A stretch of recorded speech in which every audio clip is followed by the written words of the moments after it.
After this most recent game against the New England Patriots, there's one question mark that I still kind of have for this team. That is the secondary. I'm not 100% sold on the secondary.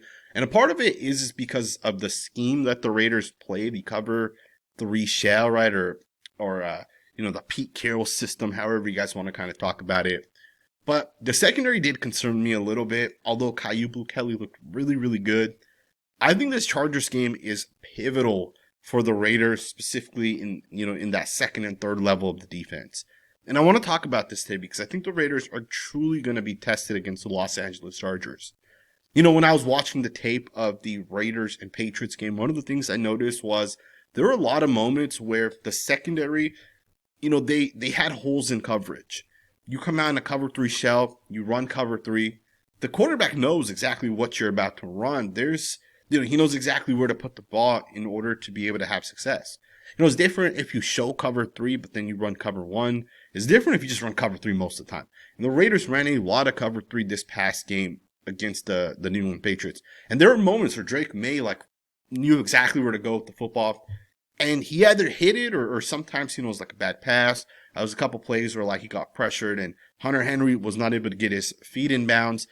There were moments where the Patriots missed. And maybe that was because of the bad weather. But we have the Chargers coming into town this Monday night, on Monday night. And it's going to be different because this isn't Drake May. This is not going to be bad weather. This is one of the top quarterbacks in the NFL. And if you just think about what the Patriots did, it's bad weather. Drake May, we don't even know if this guy's an actual good quarterback in the NFL at this point. The guy still threw for over 280 yards, right? 287 yards, a touchdown. One of his wide receivers went for 103 yards. His tight end went for 66. Their second wide receiver went for 57. The New England Patriots still found success. And, again, the scheme elements of it is something that has me a little concerned. Again, Caillou Kelly looked pretty damn good out there, right? He made plays. He did his thing. But there were also moments where guys were wide open. And, again, maybe Drake May missed it. Maybe he didn't see it. The defense kind of has me concerned a little bit. If there's one thing that I've learned in football, it is that the game is always changing, right? It's never the same. Every 3 to 4 years, it's completely changing. Right? If you guys go back, there was a time when teams were hey, let's just run the football like crazy and let's draft these running backs super high. And then we started getting into don't draft running backs high, but even more than that, teams started running a lot of cover three shells. Let's simplify defenses. Let's stack the box to stop these run games. Teams kind of go away from running, and then you get to Patrick Mahomes and the end of the Tom Brady era where teams start throwing the ball like crazy. And then you now get into these cover two shells on the defensive side where you can go ahead and run the football, but you're not going to throw the ball like crazy. And then you have, Pete Carroll's defense, which is the cover three shell. And if you look right now in the NFL and you rank the best schemes in the NFL, the cover three shell is nowhere near the top. In fact, the top is dominated by the cover two shell. You got guys like Robert Saleh, Mike McDonald of the Seahawks. You have Brian Flores of the Vikings, Vic Fangio, Steve Spagnuolo. These guys aren't running cover three shells. These guys are running cover two, light boxes. Safeties come in and insert when it comes to the run game. That's kind of the era of football we're in at this point. And a part of that is because quarterbacks have gotten way too good. So I say all this because, could the Raiders be exposed coming up against the Chargers? And I was watching the Chargers-Chiefs tape. And again, a lot of these Chargers wide receivers are kind of getting involved. Quentin Johnson had 5 catches for 79 yards. Ladd McConkey had 6 for 74. Keenan Allen had 7 catches for 68 yards. Their fourth wide receiver had 2 catches for 50 yards. The Chargers threw for 318 yards, and the Kansas City Chiefs are widely considered a top 5 to 7 defense in the NFL. We're about to be tested in the secondary, and I'm excited to see what the Raiders secondary can do, but I'm also a little concerned because the cover 3 shell is going to be tested for the first time like it's never been tested before. We've had eras of football over the last 20 years, right? Things are changing every 3 to 4 years. When Pete Carroll introduced that cover 3 shell, it was great, right? Teams started to adapt to it.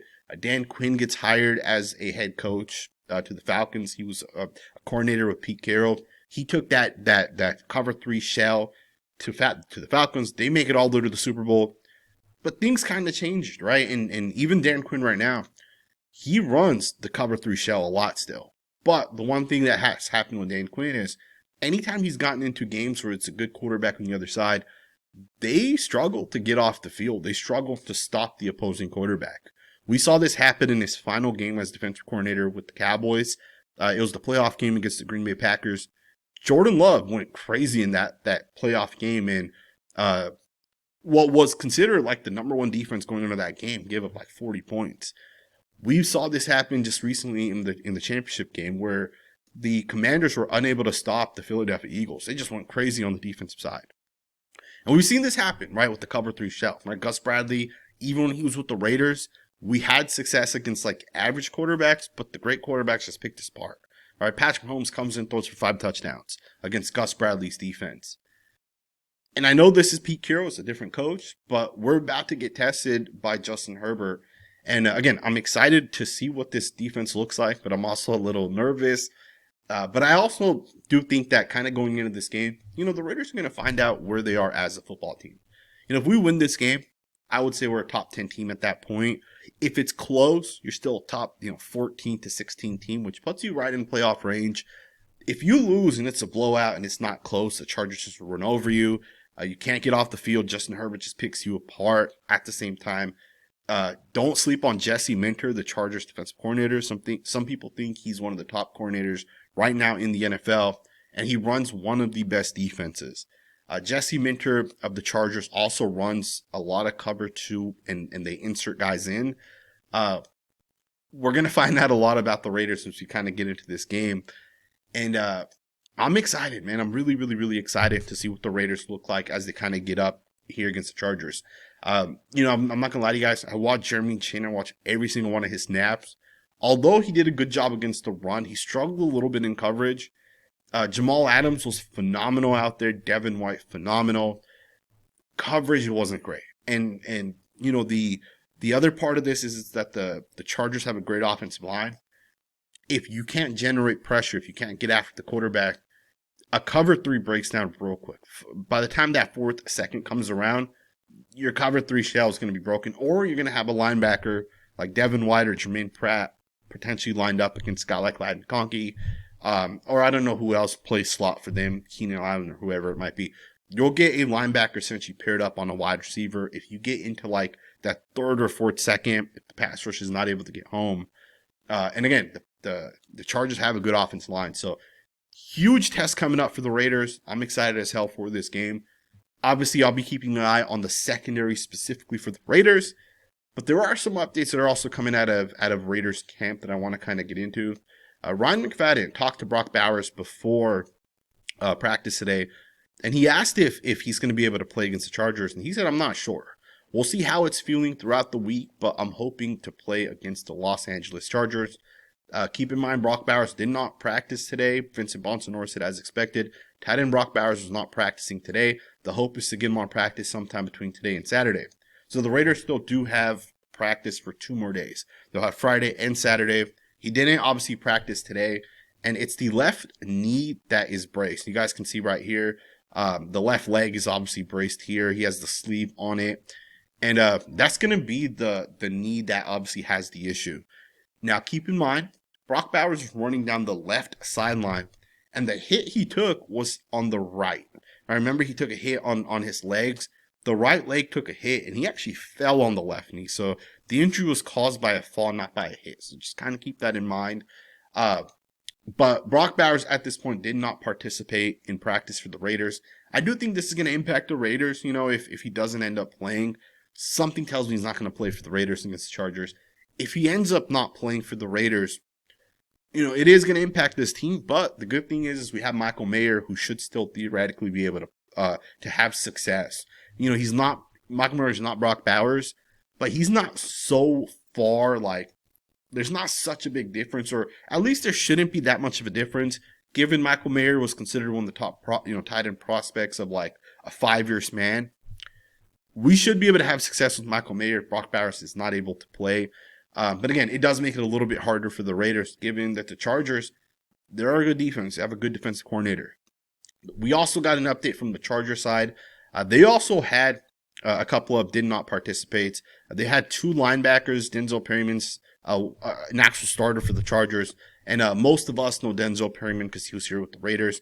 He did not participate, as did Delshon Phillips. Elijah Molden is limited. He has a hamstring injury.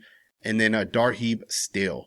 I don't think Still plays all that much for the Chargers, but Elijah Molden does. He's a rotational guy for the Chargers. So, again, they have 2 guys that are starters. One was limited, one did not participate. Either way, I think for the Raiders, you got to be able to just go in here, regardless of health. You got to go in here and kind of set that tone, and you got to be able to win this football game. And I do think not having Brock Bowers makes a huge difference for the Raiders because, the guy had over 100 yards for the Raiders this past game, and he probably had 3 plays that changed the outcome of this game. The one long one that obviously ran that angle route, and he was able to catch a pretty nice pass. That was actually the play he got hurt on. Kind of took it I don't remember. It was 38 yards, I believe. A massive play by Brock. Hopefully, if that was Michael Mayer, he'd be able to technically do the same things. So we'll see what ends up happening as we kind of go forward. I want to wrap it up. There was an interesting report by a Raiders insider that said Jakobi Meyers is asking for nowhere near $30 million per year. This is according to Hondo Carpenter. He's saying that every game that Jakobi Meyers continues to play, the price goes up. He also went on to say that Jakobi was not asking anywhere near $30 million, and I'm not guessing. I know exactly what Jakobi was asking for. It was not even close to $30 million, and he's not asking for it today. Even with the Lions giving their number 1 receiver $34 million, he's not asking that. But the longer he goes on and he continues to play at the level he did Sunday, the price is going to continue to go up. I do think that at some point, if the price gets let's say he's at 20 million in every game, it's now we're at 24, and then now we're at 29, now we're at 32. By the time he gets to 32, Raiders aren't going to pay him, right? Raiders aren't willing to pay him today, and if he's asking for, let's just say, $21 million today, the Raiders aren't even willing to pay him that. So I don't think the price is going to continue to go up. I think at this point, you know what you have with Jakobi Meyers. I do think the Raiders should take care of Jakobi Meyers. The fact that he's already asked for money, Maxx Crosby asked for this, Colt Miller's asked for this. The Raiders took care of those 2 guys. If Jakobi Meyers is asking for it as well, take care of him as well. We saw how the amount of catches this guy had, at the point that he had these catches, they're pivotal moments for the Raiders, and this guy essentially stepped up and got it done. He had almost 100 yards for the Raiders this past game. And I've been critical of Jakobi. If you guys have watched this channel, I basically said don't pay this guy. Jack Bech is supposed to be the future, but I've changed my mind. The Raiders should pay Jakobi Meyers. It's very clear. Him and Geno have the connection. Plus, if Chip Kelly's going to design these concepts, who better than Jakobi Meyers to be essentially given those opportunities to bring the pass in? There's just so many times you can design, a scissors concept and you're trying to hit the skinny post. There's just so many times a defense is going to fall for that play. If you're not able to hit it right, maybe like Trey Tucker gets pressed and he's not able to get off press, and then he runs the route and it's not open because Trey's not able to quickly beat that press coverage. There's just so many times you can try that play before it gets taken away. You got to hit them, right? You got to run those plays and hit those plays. And the Brock Bowers, that angle route is a great example of it. If Geno Smith doesn't hit Brock Bowers on that play is not working again, right? If they tried running it a second time. We had the play in which Brock Bowers faked the screen to Jakobi Meyers, and then he kind of hit, almost like a fade towards the corner. That play doesn't work if you don't hit it on that play right there. So, if you're going to design plays to get the ball to some wide receivers, and Jakobi Meyers is kind of being put into place, the guy's making those catches, he's beating press coverage. I think the Raiders should just take care of him at this point. If the raise from what he's making now to what he wants, if it's like $5-6 million for this year, just give the guy the raise. He's still playing for the Raiders.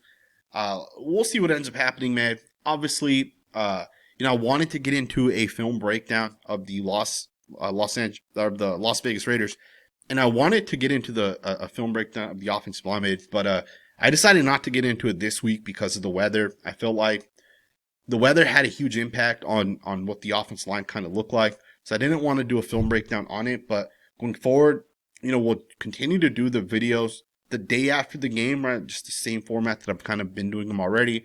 But the following day after that, we'll do a full breakdown of the offensive line, the pros, the cons, the ugly, the good, the bad, whatever you guys want to say. We will start to do that. Some of you guys did ask for it. I scout O-line, and I've trained and I've learned O-line. That's kind of the position that I've decided that I wanted to kind of do. Whenever I started my scouting journey a couple years back. And I do think I owe it to you guys to break down offensive line, right? So going forward, I will definitely continue to do that. Let me know what you guys think, man. What are your guys' thoughts on the Chargers? Tomorrow or the day after tomorrow, I will do a full game preview where we look at some of what we saw from the Chargers. I've watched the tape now twice. Today was the second time I watched it. And there's some things that the Chargers do on the defensive side that the Raiders are going to have to kind of be aware of and just kind of be ready for. I don't try to hype up like Flores and Jesse Minter and these guys, but they're good coaches. And, the more tape I've watched and focused on like the scheme and the secondary and those type of things, you realize how good these guys are in the secondary. Just the way they design defense, just the way they utilize guys. You don't need like Maxx Crosby on the Chargers. You don't need that, right? Because a lot of what this guy does is he just schemes things up and it works. You get home, you generate pressure.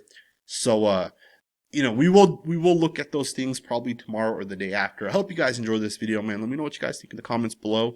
Thumbs up, subscribe, and I'll see you guys next time with another video.